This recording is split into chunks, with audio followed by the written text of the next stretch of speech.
I'm going to show you how to repair a leaky faucet. This type of faucet can be found in any restaurant or commercial kitchen. If you find this content helpful, hit the like button and subscribe to the channel. So here we have our leaky faucet that when it's off, it just continually drips. It's mostly the hot, but both will leak. Now, first thing you're going to want to do is turn off the water. I did that with these hot and cold valves underneath the sink. With the water off, you can now undo this big nut that holds on the cartridge, or rather the sink handle as well, all together. And when you pull that out, you pull out the spindle type fitting with the rubber O-ring on the bottom that has worn out, and we're just going to replace the whole fixture. You could probably replace just the rubber O-ring, but we're just going to replace the whole handle because it is pretty old, and there's actually a lot of corrosion in this sink. So what I'm going to do is I'm just going to try to wipe out any sort of debris I can.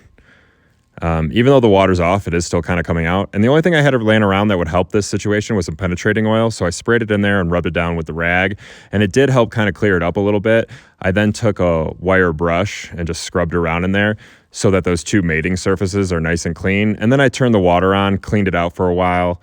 And now we need to put on some Teflon tape like the other side did that I already did.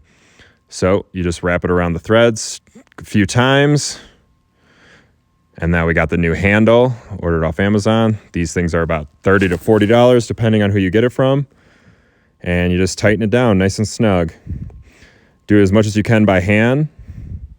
And then cover it with a rag so you don't damage the metal surface. And then tighten it down pretty good with the channel locks.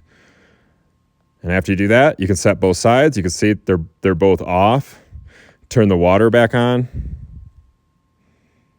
And once the water's back on, you can see that there's no more leak. The faucet is off. Turn it on and off a couple times just to make sure it works. You can see that's the old handles and cartridges, and we're good to go. So if you found this content helpful, please subscribe to the channel.